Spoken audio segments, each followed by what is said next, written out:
आपल्या सगळ्या चर्चेमधून मला एक कॉमन थ्रेड जो जाणवतोय ना सर, तो आहे दिसण्यापेक्षा निरोगी राहण्याकडचा तुमचा कल.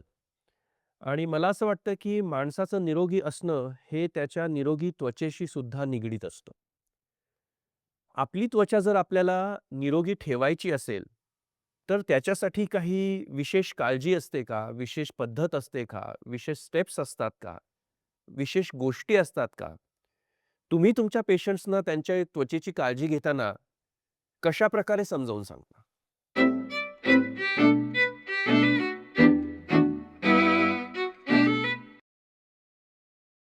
ओके.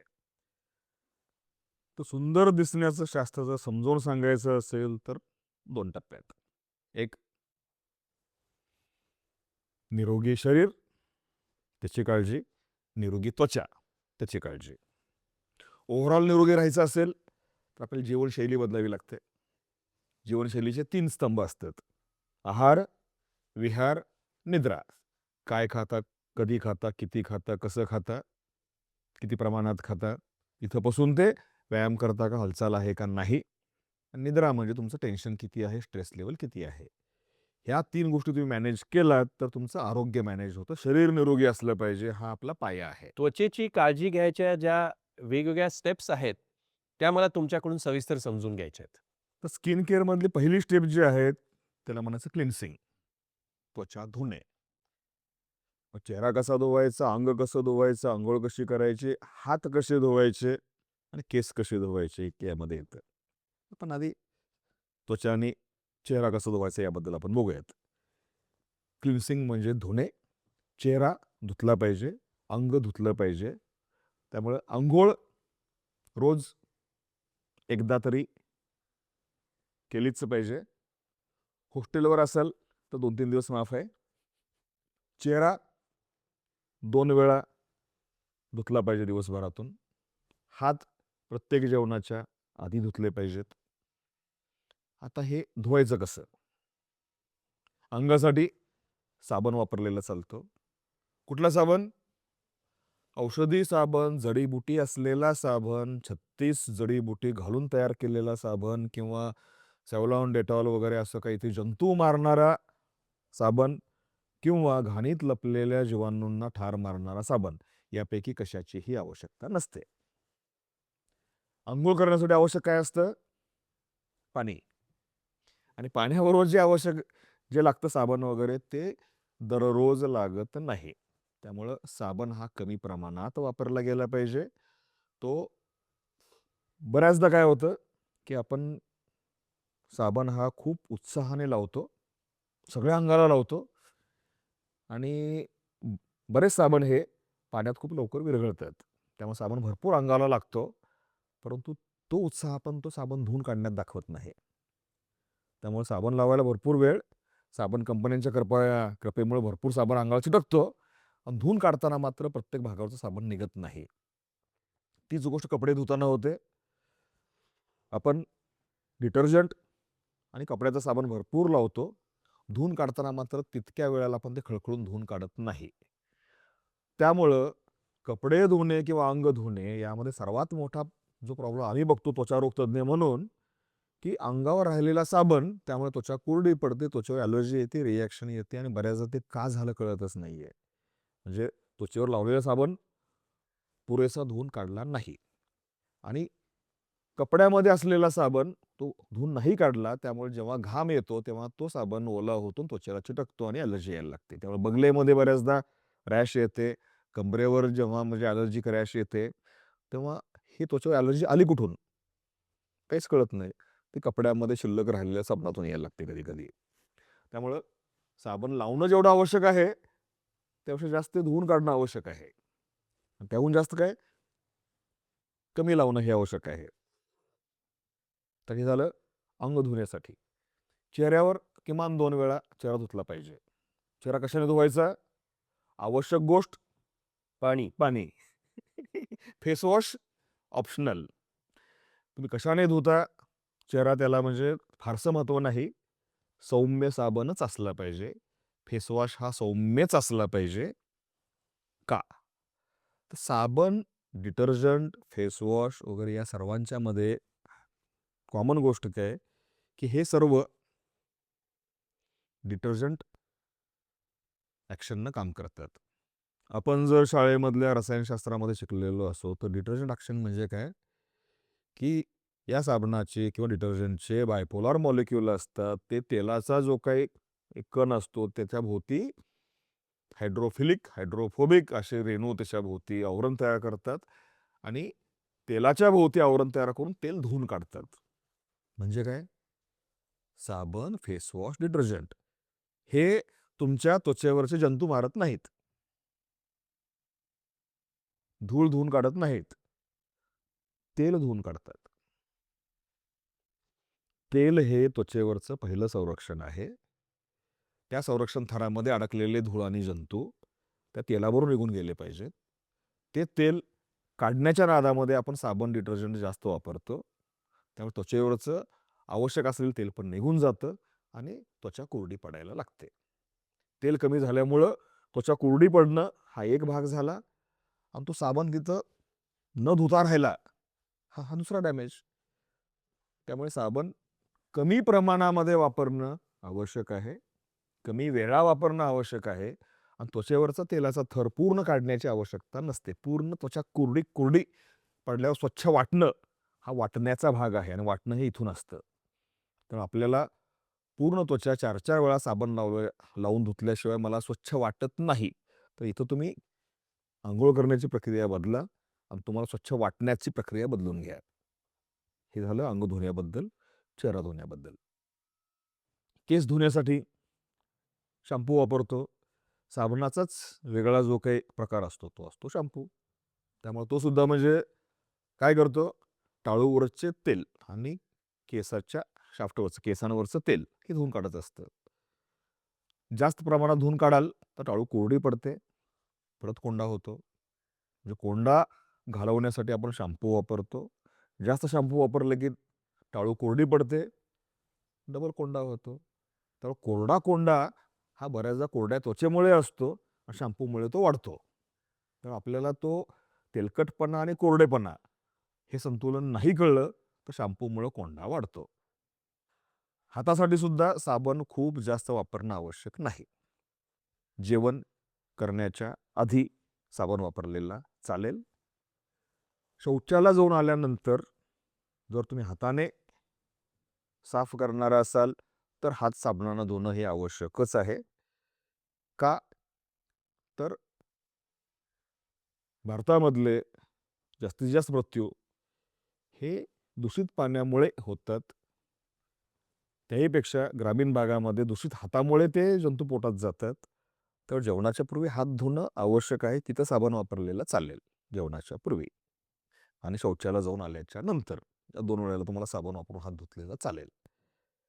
पण तरीसुद्धा तो कोरडा नाही पडला पाहिजे. आपण दुसऱ्या टप्प्यात येतोय मॉइश्चरायझेशनच्या. त्यामुळं अंगावरचं तेल धुवून काढणं आणि त्या तेलाबरोबर उरलेली जंतू घाण निघून जाणं हे धुण्याचं तत्वज्ञान आहे. दुसरा टप्पा मॉइश्चरायझेशन. आता आपण तेल काढून टाकलं, त्वचा कोरडी पडली. मग त्वचा कोरडी करायची असेल, कोरडी पडलेली असेल तर आपल्याला ती परत तेलकट करायची आहे. त्वचेला ग्लो येतो त्वचेमधल्या पाण्यामुळे. पाणी हे त्वचेमध्ये बाष्पीभवनानं येऊन जमा होतं आणि त्वचेच्या वर तेलकट थर असेल तर ते पाणी त्वचेमध्ये अडून राहतं आणि त्वचा मऊ राहते. त्वचा कोरडी पडली तर बाष्पीभवनाचं पाणी सरळ बाहेर निघून जातं आणि त्वचा चिरायला लागते, क्रॅक पडतात. तुम्ही जर भिंग घेऊन पाहिलंत, सूक्ष्मदर्शक यंत्र घेऊन पाहिलंत तर त्वचेवर मायक्रो क्रॅक्स, लहान लहान लहान क्रॅक पडलेले असतात. मग त्यात जंतू जातात, त्यात धूळ जाते, मग रिॲक्शन येते, इन्फेक्शन होतं. त्यामुळं त्वचेवर क्रॅक पडायचे नसतील तर एक तेलाचा थर आवश्यक आहे. त्यामुळं क्लिन्सिंगमध्ये आपण तेल धुवून काढतो. मॉइश्चरायझेशनमध्ये ते तेल परत त्वचेवर स्थापित करतो किंवा परत एकदा त्याचं आवरण लावतो.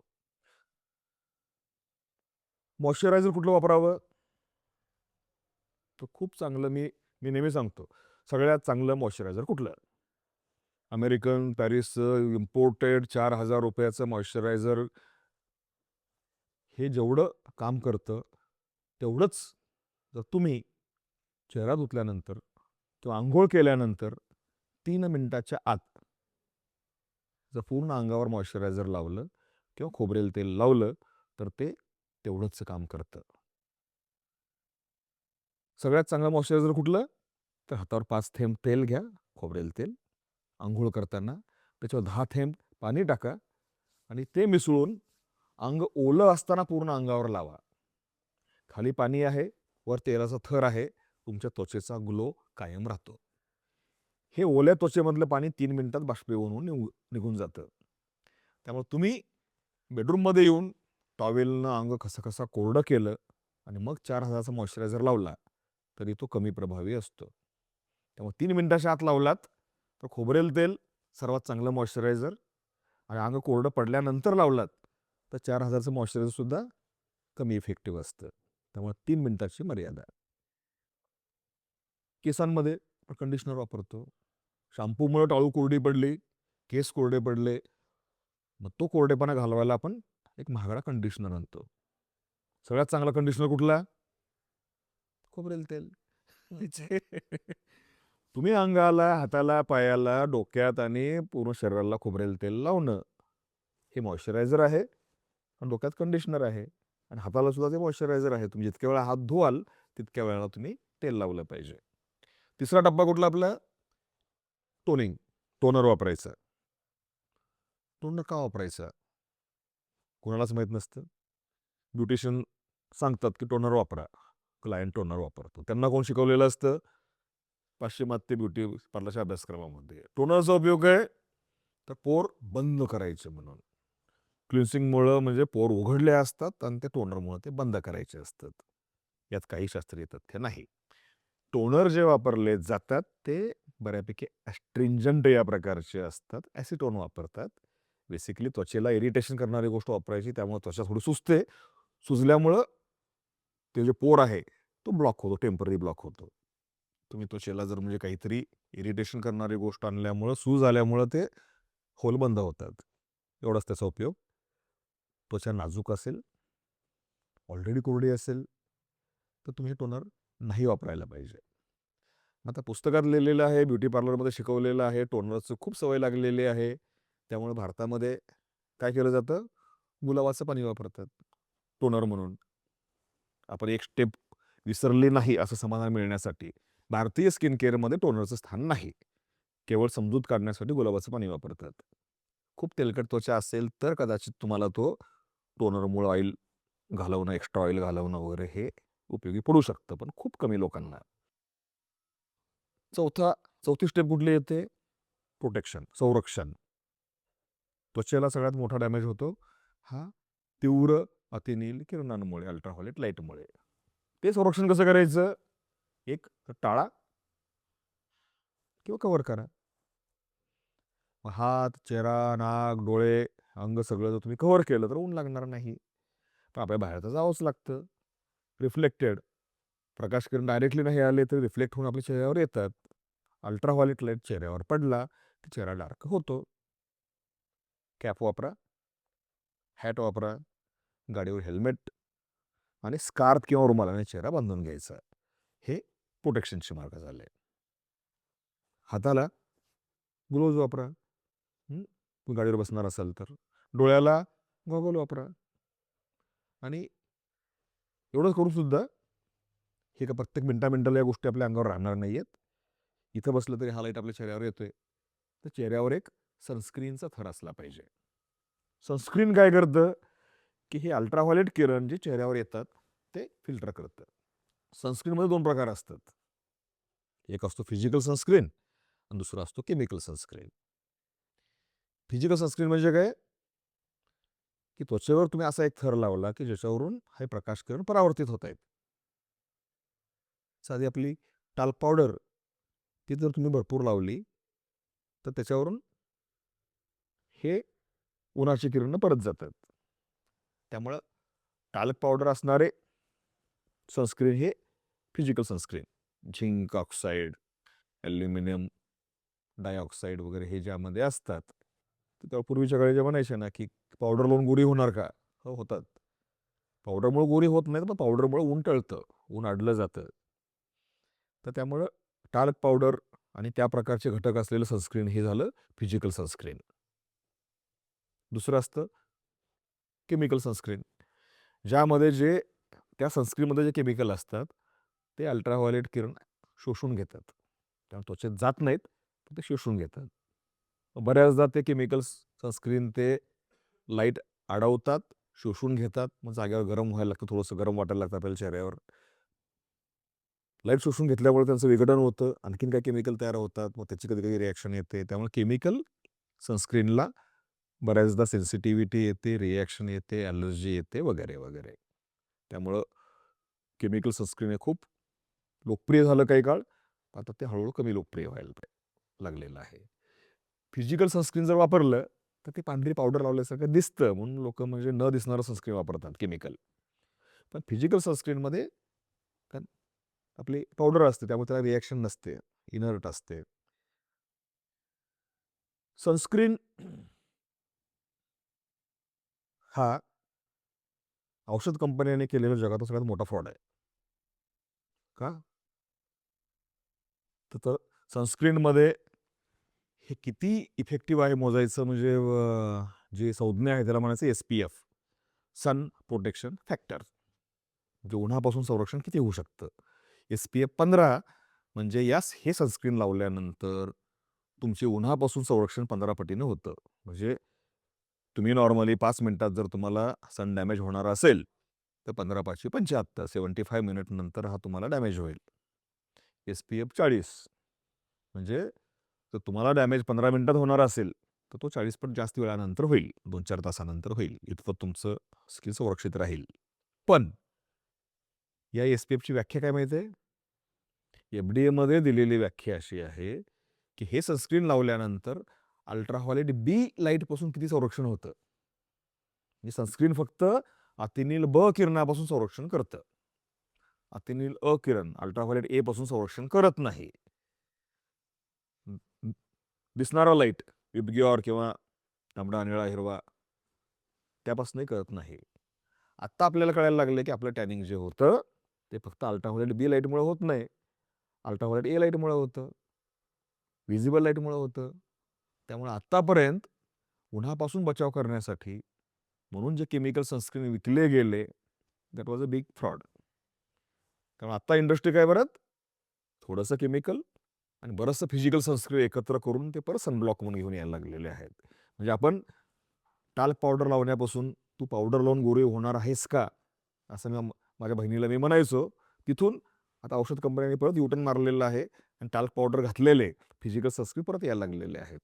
त्यामुळे हे एक वर्तुळ पूर्ण झालेलं आहे. त्यामुळे सनस्क्रीन हे फिजिकल सनस्क्रीन्स आर बेटर आणि त्याहीपेक्षा चेहरा बांधणं अधिक चांगलं आहे. हे अख्खं वर्ष आपण पूर्ण केलेलं आहे. तुम्ही सनस्क्रीन घाला आणि बीचवर जा, सनस्क्रीन वापरा आणि उन्हात फिरा, इथंपासून ते ऊन पडू देऊ नका. आपण परत पहिल्या टप्प्यावर आलेलो आहोत. एक वर्तुळ पूर्ण झालेलं आहे. हे झालं सनस्क्रीनबद्दल. तर या सनस्क्रीनला म्हणजे काही सिस्टेमिक सनस्क्रीन असतं का? पोटातून घ्यायचं का? सनस्क्रीनची गोळी असते का? असते की. सनस्क्रीनची गोळी म्हणजे काय? जर आपण काही गोळी खाल्ली, काही एखादा घटक तो त्वचेमध्ये येतो आणि ऊन अडवतो. गाजर, बीट त्यात काय असतं? Beta carotene. ते बीटा कॅरोटीन जेव्हा पचतं रक्तामध्ये येतं आणि त्वचेच्या वरच्या थरामध्ये येतं. ते त्वचेच्या वरच्या थरामध्ये आल्यानंतर उन्हाची किरणं तिथे अडतात. बीटा कॅरोटीन हे अँटीऑक्सिडंट असतं. तर उन्हातल्या अल्ट्राव्हायोलेट किरणामुळे जो डॅमेज होतो त्यात ऑक्सिडेटिव्ह रॅडिकल म्हणजे विषारी ऑक्सिजन तयार होतो. त्याला न्यूट्रलाइज करायचं काम ही बीटा कॅरोटीन म्हणजे गाजर बीट मधला जो घटक आहे ते करतं. तुम्हाला जर गाजर आणि बीट खायला कंटाळा असेल तर तीच गोळी तुम्हाला 20 ते 30 रुपयाची मिळते. ती रोज एक खायची. ती सिस्टेमिक सनस्क्रीन. दुसरं हायड्रॉक्सी क्लोरोक्विन किंवा क्लोरोक्विन या प्रकारची औषधं असतात. त्या गोळ्या नॉर्मली आपण मलेरियामध्ये वापरतो, पण त्याच प्रकारच्या गोळ्या आपण जेव्हा घेतो तेव्हा ती गोळी त्वचेच्या वरच्या थरामध्ये डेड लेअरमध्ये येऊन जमा होते आणि तिथून ती उन्हाची किरणं अडवते. त्यामुळं क्लोरोक्विन या गटातली औषधं आणि गोळ्या आणि गाजर बीट हिरवे पालेभाज्या यात जो बीटा कॅरोटीन असतं ते बीटा कॅरोटीन. हे 2 घटक जे आहेत ते पोटातून घ्यायचं सनस्क्रीन. त्वचेवर लावायला फिजिकल, केमिकल दोन्ही मिक्स केलेलं सनस्क्रीन. त्यापूर्वी चेहरा झाकून घेणं आणि आतून घ्यायला गाजर, बीटरूट यामध्ये असणार बीटा कॅरोटीन किंवा क्लोरोक्विन या प्रकारची औषधं. तर हे झालं सनस्क्रीनबद्दलचं वर्तुळ पूर्ण झालेलं. आपण काय पाहिलं? त्वचा धुवायला क्लिन्सर, परत तेलकट करायला मॉइश्चरायझर, पोर बंद करण्यासाठी टोनर जे काही कंपल्सरी नाही. त्यानंतर आलं सनस्क्रीन. हे झाले 4. आता हे सगळं दिवसभराचं म्हणजे कार्यक्रम उरकला. संध्याकाळी झोपताना काय करायचं? तर संध्याकाळी झोपताना ज्या क्रीम लावायच्या त्याला म्हणायचं नरिशिंग आणि रिपेअर. यात पण पूर्वी काय असायचं? पूर्वीच्या काळी ज्या जुन्या ब्युटी पार्लरवाल्या आहेत आणि ज्यांनी तेव्हा ब्युटी पार्लरमध्ये सल्ला ऐकलेला आहे ते सांगतात रात्री त्वचेवर काही लावायचं नाही. Let the skin breathe. सगळे पोर ओपन ठेवायचे. त्वचेला ऑक्सिजन घ्यायला, श्वास घ्यायला ते जे काही छिद्र आहेत, पोर्स आहेत, ओपन ठेवायचे. कुठलीही क्रीम लावायची नाही. ही जुनी संकल्पना. आता ती डिस्कार्ड केलेली आहे. रात्री त्वचेला श्वास घ्यायला मोकळं ठेवायची गरज नाही. मॉइश्चरायझर रात्री पण लावायचं. उलटं थिक मॉइश्चरायझर लावायचं. कारण त्वचा रिपेअर होण्याची प्रोसेस ही रात्री होते. त्या थिक मॉइश्चरायझरमध्ये त्वचेला रिपेअर होणारे जे घटक असतात, काही विटॅमिन्स असतात, हायलुरॉनिक ॲसिड असतं, कोलॅजन वाढवणारे घटक असतात, ते त्यामध्ये असतात. हे झालं रिपेअरवाले क्रीम्स. आणि नरिशिंग. आणखीन काही घटक आपल्याला बाबा तर ॲड करायचे असतील ते विटॅमिन सी असतील, विटॅमिन ई असेल किंवा इतर प्रकारचे जे घटक असतील त्या क्रीममध्ये आपल्याला रात्री वापरता येतात. किंवा अँटी एजिंग क्रीम असतात. जास्त कोलॅजन तयार व्हावं, सुरकुत्या कमी व्हाव्यात, तेलकटपणा कमी व्हाव्या किंवा जे क्रीम लावून ऊन चालणार नाही अशा सगळ्या क्रीम आपण रात्री वापरतो. त्यामुळं रात्री काहीही न लावता त्वचा मोकळी ठेवून त्वचेला श्वास घेऊ द्या, ही जुनी संकल्पना. आत्ता जो काही रिपेअर आहे, शरीराचा जो काही डॅमेज आहे तो झोपेतच रिपेअर होतो. त्या शरीराचं जे काही रिपेअर झोपेमध्ये होतं तसं त्वचेची रिपेअर ही रात्री होते आणि त्याला वापरायच्या क्रीम या नरिशिंग क्रीम आणि रिपेअर क्रीम्स असतात. तर त्यामुळे आपण पाहिलं त्वचेचे हे 6 स्टेप्स आहेत. धुणे, क्लिन्सिंग, मॉइश्चरायझेशन, टोनिंग, प्रोटेक्शन आणि रात्री लावायचे रिपेअर आणि नरिशिंग.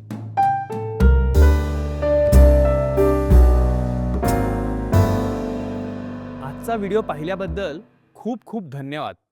तुमच्याकडे काही प्रश्न असतील तर कमेंटमध्ये नक्की विचारा. तुम्हाला हा व्हिडिओ आवडला असेल, उपयोगी वाटला असेल तर नक्की लाईक करा, शेअर करा आणि सबस्क्राईब करा.